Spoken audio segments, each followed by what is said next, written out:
"What do you think?" she said, inquiring into the contents of my consciousness with the care of a customs official asking after the state of my luggage. Maybe there's contraband in there, or illicit drugs designed to make that thinking different, maybe even to stop it completely for a while and replace it with something else, something less recognisable as thought.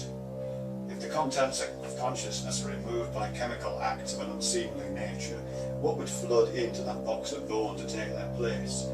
Would the recognisable sound of the gull and the silhouette of the starling be turned to pure sound? The river of thought that courses its usual way between the banks of neurons would maybe drain completely out to sea, and the mudflats would be home to new life, unnameable and unnamed, living in worlds of pure sound. The sound of silvery flesh flip-flopping on mud and the rasping gasp of old fish never meant to breathe in this world.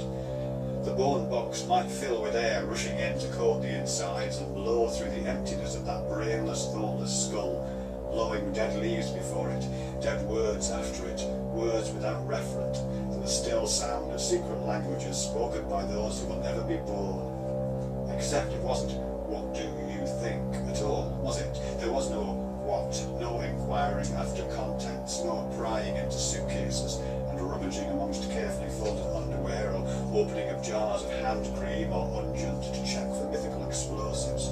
No what, but how, a request not for examination and indexing of possibilities rendered material by habit of naming, but how, a less identifying intimation of process, of methodology, of what do you do in order to ... not what do you have in that box which floats down that stream, what banks shore up the course, and what cargo is carried by the ships that ply their trade from its source in the hills to its estuary by the ocean.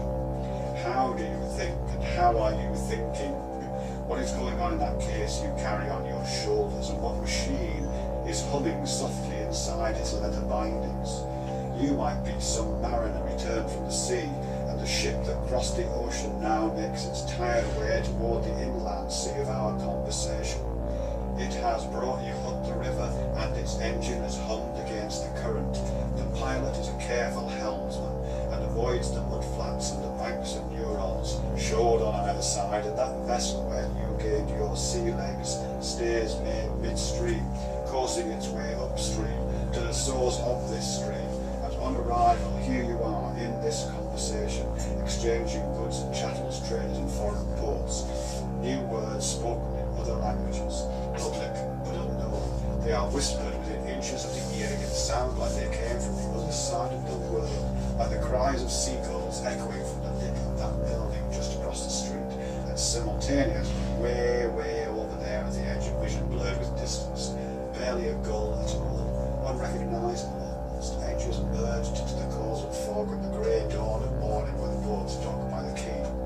That leather satchel carried on your shoulder hums with the ideas and minds and with questions about the how and it, not the what. What is the how of thinking? How do you think?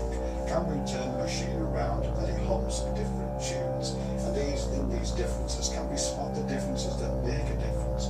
Maybe the news of these differences will alert us to the things that matter, and mattering is what news should be about. Surely we need to know that news, those differences. How about, what is this how about? How do you do that thing, and is it really you that's doing it? How do you do that thing called thinking? Is that what the sailor is asking, walking up to us along the quay with the rolling gait of one whose sea legs have adapted to life, away from the carefully reinforced banks of this river? His kit bag is leather, and he carries it on his shoulder, and it hums its question like a song, recognisable, but in the way that songs are recognisable, because of where we were when we heard them, not because we know the song itself. This song that seeps from the kit bag on the shoulders of the sailor stirs a memory rather than a name, and the memory itself is of vague places and times, not words, and the closely guarded borders patrolled by those words. These are places left behind, and times that have no meaning. If they could be expressed in words, there would be words in private languages known only to the one who conjured up those words and worlds, meaningless and profound. How do you do that thing called thinking? How are you doing that? this because it happens now in the time of asking, and asking how it was done is too late, because this is today, and this is now, and this thinking that is the subject of the inquiry is this thinking, not that passed away into history, not the thinking of yesterday lying like a dying fish on a mud flat, not the thinking that slaps and flaps and gasps and is no more, but the thinking that is in this moment, the one we share, however briefly and however interrupted by the intercessions of other times and places. This is the live, and the liveness and the cassette tape of this moment passes across the read right head of now at this time and no other.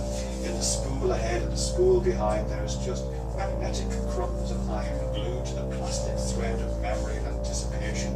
This is the moment when thinking is doing, and the how of how do you think is the now of you think, which is currently coursing through the sluice gates of this time and no other. How do you do that thing that you are doing right now at this time and no other, regardless of whether that cry comes from the rooftop opposite or from over the distant ocean, regardless of whether the thing named is the same as the thing unnamed, regardless of you think yourself into being at this moment. And again the humming sound leaks from the leather on the shoulder of that sailor, and amid the distractions of this quayside, and the noisy exchanges of the herring gulls, and the flapping of fish on the mud, how are you doing this thing called thinking? Thinking, lost in translation. This is the unfortunate side effect of long times spent at sea. The ocean spray spills onto the captain's log, and the words on the page become blurred. The ink smudges and becomes barely readable, the subject of misreading and misrecognition. Think turns into thinker, and the feathers of the seagull are indistinguishable from the grey mist that coats the horizon. How are you, that thing, doing that thing, that thinking? And what else are you doing, mariner from a distant land? How are you doing that walking? And why do you adopt that peculiar rolling gait? How are you doing that carrying? The kit bag you hoist on your shoulder must be heavy, with its gently humming machinery locked up tight behind its nose straps. How are you doing that breathing? Are you doing that? How are you doing that? You must be breathing, sailor returned from the sea.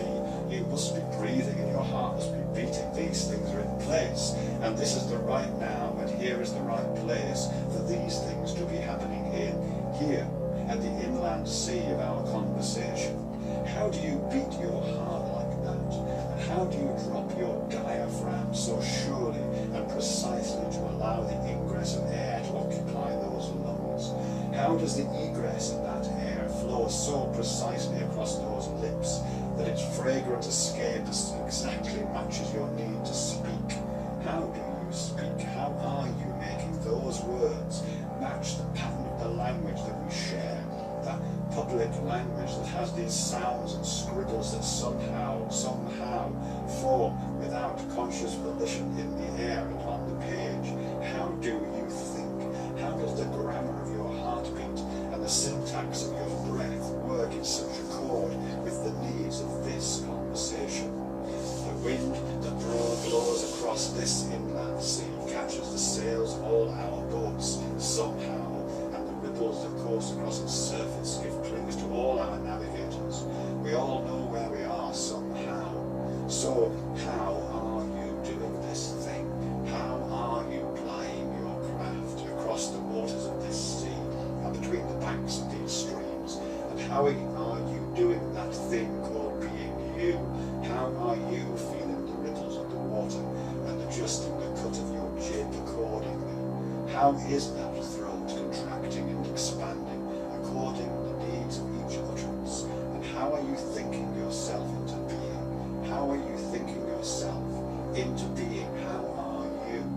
Is there something you need to tell me? Is the breath that passes through the estuary of your mouth shaping itself into the form of words that need to be heard? There are currents beneath the waves, and there are waves over the horizon, and sometimes the seagulls really do cry from far off, and their feathers are the grey of remembered sleep. Remember the feel of those feathers before the gulls took off down the river toward the sea. Remember the sound they made close by, and how that felt as if they had their own echo. The feeling of the breath, fragrant and warm, the smell of leather and salt. How do you feel those thoughts? And how do you think these smells and sounds? Do you call yourself into being with each moment? The reed right head of this moment skidding rapidly across the magnetic dust of yesterday and tomorrow, and each inch of tape, repeating the chorus of being yourself, being yourself. How do you feel thinking? How do you think feeling? The kit bag is heavy, and the mariner must put it on the quay and rest, sit in the shade and look out across the mud flats to where the gulls are making short work of the dying fish. The hum of the machine is joining the echoing gull cries and the sound of our own breath in this composition, this music written in ripples on the surface of the inland sea. Can you hear the music? Can you hear the sounds and the silences following one another, like the thinking and feeling of bodies breathing in and breathing out? Let the silence open up to the echo of distant birds. Let the ripples on the water go their way. Let go of the oars, and let's lie in the bottom of this boat